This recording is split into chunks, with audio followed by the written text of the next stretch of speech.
Thank you, everybody, for joining us, and my colleagues, Gina Tabasso and Rich Bello. My name is Matt Wizeman. I'm a certified exit planning advisor and business leadership coach. And thank you for joining another installment of the Manufacturers Efficiency Group webinar series. We're still early in the new year, so what are your plans? What strategy have you laid out for your business this year? I'm guessing that some of you don't have a strategic plan, let alone one for the next 2 or 3 years. So I'm also guessing that perhaps some of you aren't sure how to create a strategic plan. It may seem overwhelming, the thought of planning out the next 2 to 3 years for your business. So have no fear. In the next 30 minutes, I'll present a very simple approach to developing your strategic plan. So first, what is the purpose of a strategic plan? Well, a simple executable strategic plan greatly improves the chances of success for your business. To use an analogy, imagine a pilot, preparing for takeoff, but no one on the plane has a clear flight plan, including the pilot. Preparation for a successful flight requires the whole crew to know where they're going, where they're actually departing from, what are some potential weather patterns that could be problematic, how many passengers are on the plane, what constraints the aircraft has, how much fuel is needed, and the list goes on and on. It's quite substantial. So to coordinate all the people and the equipment and so on, it requires a plan to ensure that the plane arrives at the destination safely. And your business is no different. Problem, however, is that, if having a strategic plan for your business is so important, then why doesn't every business and every business owner have one? So the problems are that we're really busy.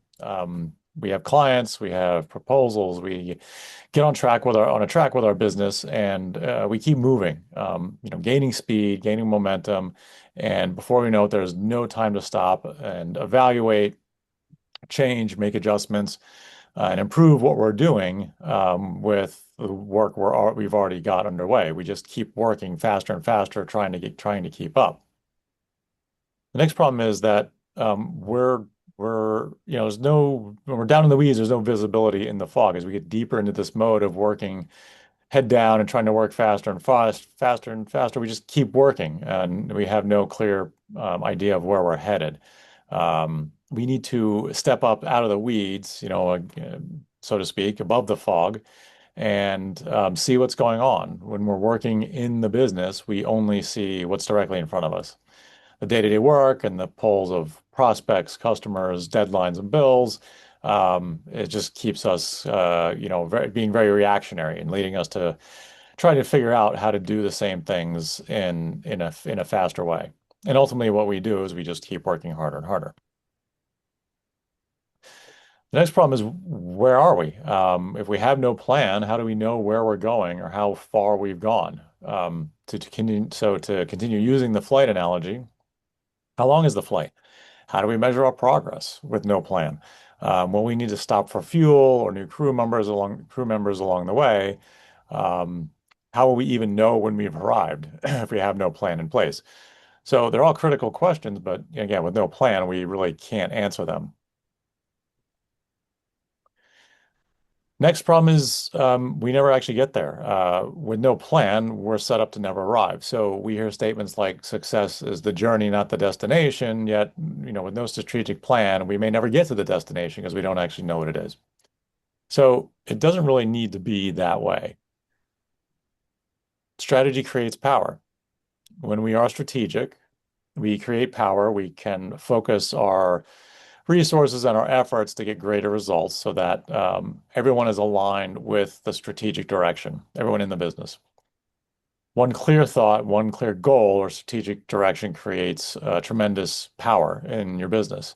You can focus on what is important and what's useful, and you are also able to see the things that can be avoided or that you should stop doing because they no longer help your strategy. They no longer support your strategy. This is vitally important for owners looking to grow a business because anything is possible, but everything isn't. I want to say that again. Anything is possible, but everything in it. Everything isn't. You only have so much bandwidth to execute your strategy. So you need to harness this power, but there's challenges that are going to come up along the way. When we have a clear strategy, we can view the changes and challenges that come along the way as just natural parts of the journey towards the destination we have in mind. We've set a course, and we're going to work together, through the challenges while still maintaining the strategic direction and purpose that we've set with our strategic plan. So just like sailors set a destination, the tides, the waves, the winds that they encounter along the way are used to support the journey towards the destination they've set. Another thing is our strategic plan allows us to set a course and move towards it. Again, obstacles may get in the way, but we work to clear them and then we continue towards the destination. And our progress becomes measurable. We know where we're going because we've set the tracks before us towards our destination, and we can decide how we want to measure our progress along the way. We set the destination, we lay down the path, and it's our measurements that we're going to use to track our progress. And therefore, we win on our terms. We set our destination, our path, we play to our strengths, we determine how we're going to measure progress, and the result is that we win on our terms. So what's the big idea? There are a couple of high-level concepts around creating a strategic plan that I want to review before I get into the five steps. So first, the big idea, to get really clear on where we wanted to go, we want to think 2 to 3 years into the future of the business. What does it look like? What do we want it to look like? Just like when flying, where exactly do we want to go? Then to create that winning strategy, we need to get clear on where we presently are. Where are we today? Where exactly are we departing from? Again, this allows us to set a course. The plane can take off and head in the right direction because we know where we're starting from and we know where we're trying to get to. What we want the future to look like. This also allows us to take and lay out tactical actions on a daily or weekly and monthly basis, and even on an annual basis that are aligned with the overall strategy. Once we have this clear strategic plan, we can identify the key metrics to monitor our progress. So like the dashboard on an aircraft, we can monitor our progress and adjust when needed. Another big idea is that now is better than perfection. So we set strategies without all the information because we never have all the information. I'm sure all of us have dealt with challenging situations where there's a lot of ambiguity. You try to get as much info as you can, but in the interest of moving forward, rather than waiting around to get all the info, you decide to just start. And so the strategy is important, but your actions are more important. Nothing happens if we don't execute on a plan, even if we don't have all the information yet. And then finally, again, we want to set our tracks. Once we decide where we want to go, we put the tracks in place to get there, and we don't leave the tracks. We stay on course. Everybody in the company needs to understand, that this is what the business is doing. If something gets in the way, we're going to stop. We're going to, deal with that challenge, and then we're going to continue on towards our end destination, towards where we want to be in the future. We don't get off the path. We don't get off the tracks because that ends up leading nowhere. So now I'll dive into the five steps of creating a strategic plan.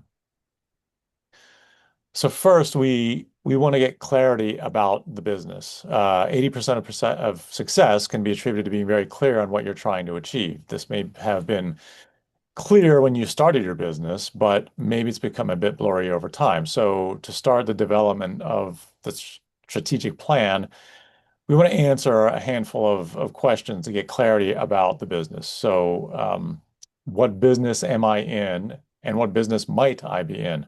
You'll want to review these questions every year because the business is going to evolve as you move forward along your strategic plan. who is the competition? Who are the current customers? Who are the ideal customers? This question is about, oh, and what are my areas of excellence, right? This question is as much about answering it for the business as it is about answering it for the owner themselves. What is the owner's area of excellence, and what is the business's core competencies? What are their areas of excellence today? Next, what are the critical constraints? What are some key obstacles that are currently exist for the business? And where am I in the evolution of the business? Again, where am I today? So going through these questions, answering them clearly and honestly about your business can really help you kind of set the current state and help you understand where you are today. And I have exercises that really can help guide a client through this process and clearly answering these questions about the business. Now, next we move on to answering some strategic questions about the business. To form a winning culture, we need to be very intentional. This does not happen accidentally. So the following questions allow us to think through what we want things to look like several steps ahead. So we are going to arrive at the future we want, at the vision we want. And we start with the top, at the highest level, and we work our way down from there so that we can then break it down into bite-sized chunks that are executable, that we can easily achieve on a daily and weekly basis. So, what are the values, the virtues, the qualities, and the traits that are most important to us and our business? What do we want the business to be like in 2 to 3 years? In other words, what is our vision? Based on our values and our vision, the mission is then how we are going to achieve our vision. The purpose, what is our purpose? What is the overarching reason we exist? And I'll expand on that in a little bit more shortly. For goals, what needs to happen this year to keep us on track to hit our vision? And every year you're going to revisit this, and along with all of these questions, to establish new, annual goals, again, that are in line with the vision. Next, what knowledge and skills will we need to be experts at to hit our goals and achieve our vision? If there's gaps in the business today in terms of training and expertise, then that is going to drive some actions you need to take to close those gaps so that you have the skill sets in the business to again to reach the vision you've set for yourselves. And along those lines, what daily and weekly habits must be practiced? What daily actions are going to need to be taken to develop those habits? Again, it's not possible to do everything. So what are the key actions that the business needs to repeat to become what it needs to be to reach the vision?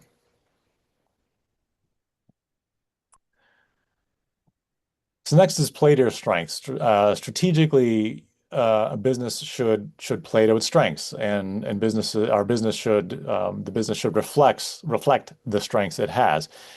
But often a business will try to be what it is not. They chase opportunities that are not in line with any sort of strategy just because it's a revenue opportunity. And again, it brings in dollars to the business, but it takes you off, on a tangent, and again is not aligned with any clear objectives. So, my preferred framework for figuring out a business's strengths and what the current strengths are today and what the strengths may need to be developed over time is a SWOT analysis. A SWOT analysis is a framework for identifying a business's strengths, weaknesses, opportunities, and threats.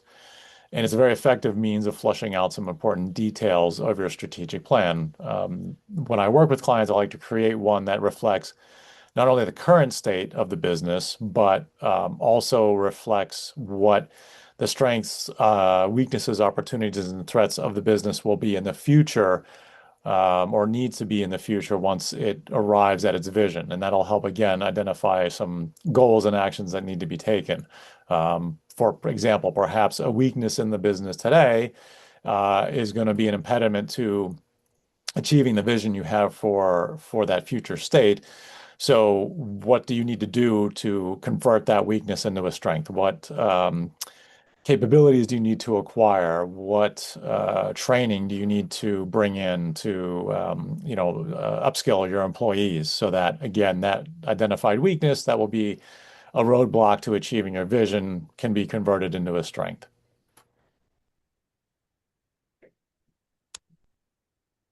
Next, and this is a really important one, people, don't buy what you do, they buy why you do it. Your business must reflect your purpose, your why. In his best-selling book, Start With Why, author Simon Sinek argues that customers don't buy what you offer them, they buy why you do it. So, due to time constraints, I'm not going to go into, his entire framework here, but you can easily find videos of some of his TED Talks online where he provides information to support this. He shows that the best, or he argues that the absolute best companies in the world, companies we've all heard of, were not successful because of the products or services they created but because of their purpose, their why. That drove everything else they did in the business. So I encourage you to read the book, if you haven't, to learn how to find your why.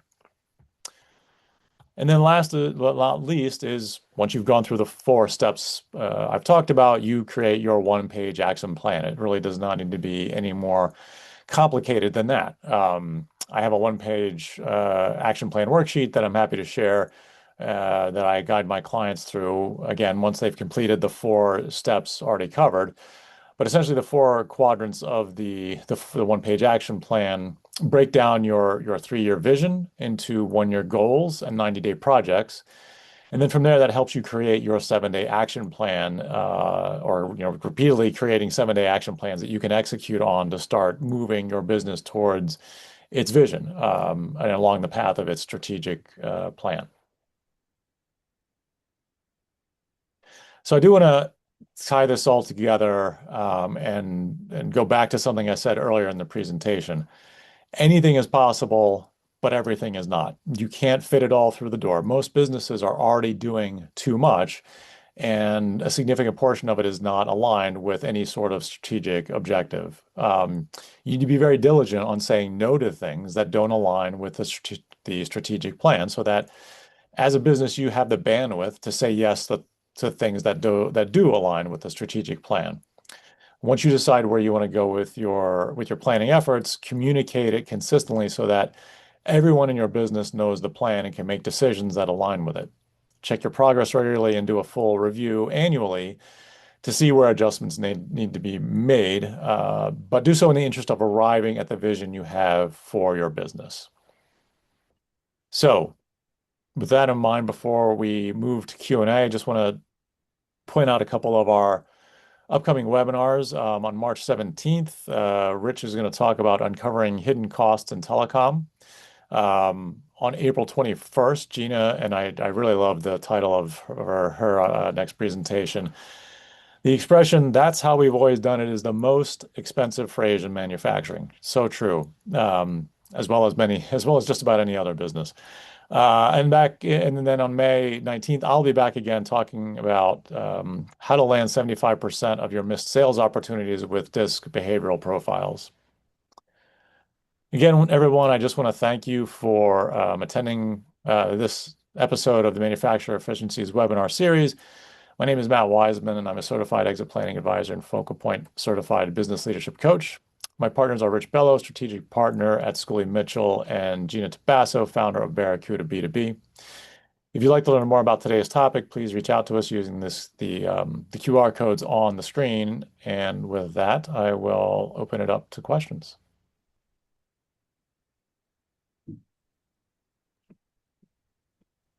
I don't have a question, but I have a comment. Matt, I mean, you're my partner, and I was still scribbling madly. Like, so many things you said resonated with me. I love that anything is possible, but everything isn't. Like, that is so true. I loved your transportation and aircraft analogy. And when you mentioned a SWOT analysis, of course, you know I'm Lean Six Sigma, so that plays into what I do. But to me, strategic planning, in Lean Six Sigma, it's called value stream mapping. Yeah. And it is the same thing. It's like we call things different names, but like current state, future state, and how do you get there? And that's what a strategic plan is. It's like, where are we now? What's our end goal? And how do we map it to get there? And that Simon Sinek quote, they don't buy what you sell, but they buy why you do it. What are your purposes? And the most powerful thing I heard today was say no to things that don't align with your strategic plan. With my clients, I see that all the time. They're chasing the next shiny object. They're all over the place. Let's try this. Let's do this. Let's go here. And none of it is in alignment. And then they lose focus and they're doing a lot of things not well instead of one thing really well. And so I just wanted to give you that feedback. Like I loved what you had to say today. Thank you. Yeah, Gene, thank you for that, Gene. I do want to emphasize, I do want to, yeah, emphasize one point you touched on, which is I've used this framework not just at a business level, but at a department level. When I've been put in charge of turning a department around, I'll take this, I've taken the same approach. It applies in a whole bunch of ways. Again, not just at the business level, though a business should have an overall strategy, but again, when trying to get a department kind of back on track, I've used this same framework. It is very effective. So, yeah, absolutely. That's powerful. Jumana, I know you had a question. Did you want to jump in? Yeah, actually, I was wondering what's the difference between measuring our progress and thinking about the business future? So the difference is, it's kind of two steps, right? You set the vision of the future, you dream of what you want the future to be for the business. And then as you move through the process, eventually you need to come up with metrics, right? You need to come up with some way of tracking how you're doing towards moving towards that vision. So it really, again, it's going to depend on what the vision is of the future and where you are today. That's going to drive what are the right metrics to track, and you can pick, right? I mean, you as the business leader can choose what are the right metrics for tracking progress to get from point A, where we are today, to point B. So that's the purpose of measuring and coming up with things that are going to allow you to determine how far you are towards arriving at your destination. Are you moving as quickly as you need to, or do some things need to be changed? Are you do some activities need to be dropped to provide more bandwidth to move faster towards the destination, is one example. Are you on schedule? So maybe it's tracking um, your progress to a schedule. How are you doing? Are you on schedule or not? Just as one example. Thank But you. Hey, yeah. Matt, we have a question in the chat from Patty. She said she's trying to do this strategic planning for a franchise, Hmm. and she wants to know if she should be doing that at a national level or should she be doing each store separately? Ooh. Yeah, that's a really interesting question, Patty. And I suppose tough to say without knowing a few more details, but um, franchises, and I'm a part of a franchise. Focal Point is a franchise, and franchises kind of run the gamut in terms of their structure, right? So a McDonald's, for example, is going to, define everything down to the finest detail. Whereas, with the franchise I'm a part of, I've got some flexibility in terms of how I structure my business and what I focus on with it when I do, the types of clients I want to pursue and how I want to leverage the tools I've got. So, I would say it kind of depends on the franchise. If each franchisee has some flexibility, Patty, to choose the products they offer and how they offer them, then I would absolutely do it at the individual franchisee level. Um, if you're talking about a franchise that again is more rigid in the franchise documents, if you will, then again, maybe it depends. If you're working with an individual franchisee that's struggling to implement the requirements, then yeah, maybe you're right at an individual level. If lots of franchisees are struggling, okay, well now yeah, maybe you need to step up to the franchisor level and say, look, your franchisees are struggling because there's something missing. There's something that they don't understand, and maybe there's some some uh, some analysis that needs to be done there to figure out what it is about, how the franchise is rolling out the requirements for their franchisees that's not clear, that's not allowing them to execute efficiently. So hopefully that answers the question. Yeah, that's a tough one with franchises for sure. I could chime in on this one too, because like my mom was in the Treasury Department at Sherwin-Williams for many years. So of course they have all their franchise stores. And what I saw was that always from the corporate level, you had a strategic plan as far as corporate goals, brand consistency, market research, operational models. But then each store had its own kind of local franchise execution plan. So each market was different. One market might cater more to urban minority clients, where another market might be upscale clients. Each store might carry different products, like in your grocery store. You go to one neighborhood and they don't sell a certain product, but you go to another neighborhood, the same store sells that product because it sells in that market. So, so I think the strategic plan is the corporate goals, and then you can have individual store plans based on the market. That's what I've seen. And yes, Jumana, what we're doing is when you registered for this presentation, you put your email in. So we'll be emailing out to everybody who registered, not just those who attended, with the recording link for the meeting.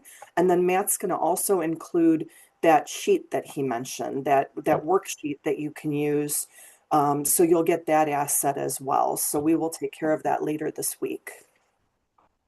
These are all great questions. Does anybody else have any other questions, or, did we not clarify anything?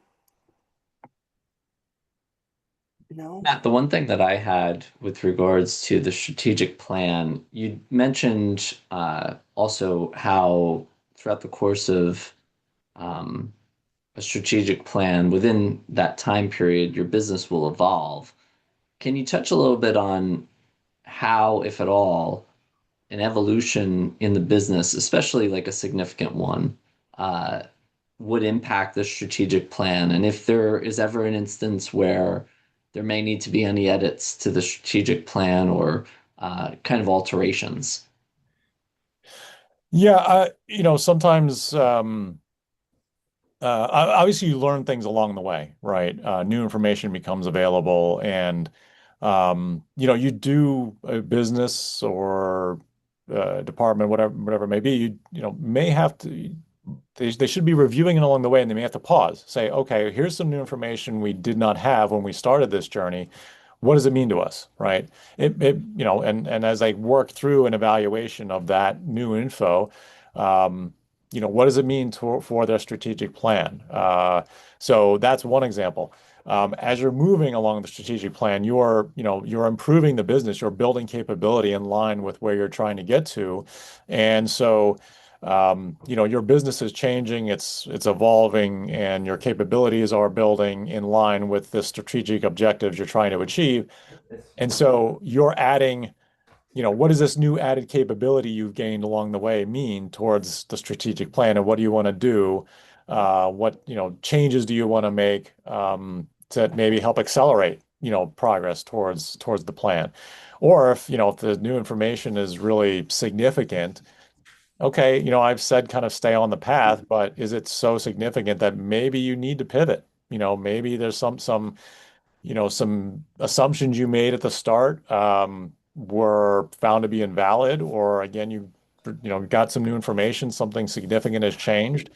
Maybe a pivot is warranted, but at least if you are on some sort of path, you can have those conversations around the framework you've built, around the strategic plan to make an informed decision about what to do next. I think is kind of the best way I can think of it, and I've seen that happen plenty of times. And again, with a strategic plan in place, it can be a very effective means of making a determination about what to do with that new information. I love that, Matt, Makes what you sense. said about pivoting because even me, I have a business plan. I mean, when I started out as an entrepreneur for my business, I created a business plan with a coach. And my plan was serve manufacturers, do marketing, my ideal client, my number of customers, my financial goals. And I had to do a big pivot. I like redid that whole plan because after a year and a half of going to plan, it wasn't happening. And, manufacturing is in trouble right now. Supply chain issues and tariffs and also marketing's in trouble. But first budget cut in a bad economy, AI replacing people. So that's when I became a B2B growth strategist instead of just a marketer. And I started looking at tech, SaaS, AI companies, funded startups. So that's an example of my strategic plan. I had to kind of pivot and redo that whole business plan um, because everything changed. But I didn't go bonkers as far as diluting my goals. I Hmm. just redefined those goals and stayed on plan. So that it can even be applied to that microcosm level, down to the level of an entrepreneur. People think you need a strategic plan if you're an enterprise and a large business, but I'm a one-person company and I have one. Yeah. Yeah. Same here. Absolutely. Well, thank you. I think we're at the end of our time. We wanted to keep to a half hour, and since we got started a little late, we ran a little over. But Patty, Andre, everybody who joined us today, Jumana, um, our contact information's in the presentation. We'll be emailing out the recording and the worksheet Matt mentioned. Reach out to any of us if you have further questions or need to have a chat. We're always happy to do a follow-up chat to these webinars to help you on your journey. And we're grateful you came today. Thank you so much. Yeah. Thank you, everybody. Everyone have a Great good day. question. Yeah. Good luck. Blessings to all your businesses. Yes. Thanks, everyone. Take care, everyone.